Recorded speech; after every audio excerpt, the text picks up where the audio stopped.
my work is often about material memory, or like vital material, or materials that have life of their own, or objects that have a life of their own and a memory intrinsic to matters.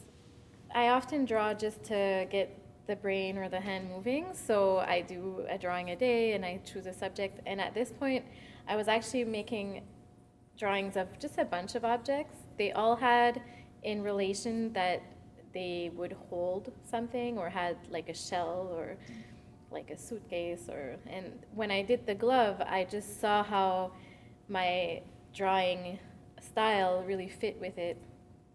And I choose objects that have a life of their own. So when I draw one drawing a day, I'll choose an object that has a poetic intonation for me, but it often has like a personified look. So one after the other, if I draw 50 or 100, they each have their own little personality. It personifies the object. Yeah, they like kind of get their life of their own. Like I stay attentive to what they're trying to tell me. I was exploring two things when I made this video. I was working action art, so the fact of repeating an action in performance is really interesting to me, and I'm trying to look at that a lot. And then I also wanted to layer video in the same way that I would layer things in painting or in printmaking or even in audio works, is again to have that memory, that phantom in the background, adding to the final image. And it's about collective memory or ancestral memory or handed down memory. And the blanket really worked for it because we all have like our grandmother's blankets. We learned how to make blankets through our mothers, and grandpas too.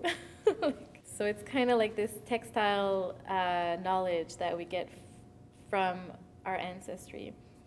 And also the feeling of being under many blankets, and maybe the memory of the material, that the material holds a certain memory also.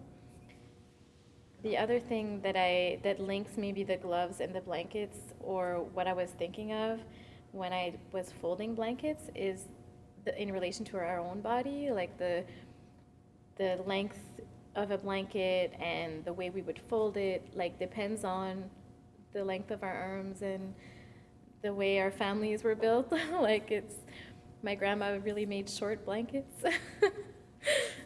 They were always too short for other people. So it's just, and the gloves too, like we would measure things by feet and inches. Well, no, inches in French is pouce. Yeah, so like we would use body parts to measure the world. So that's interesting to me.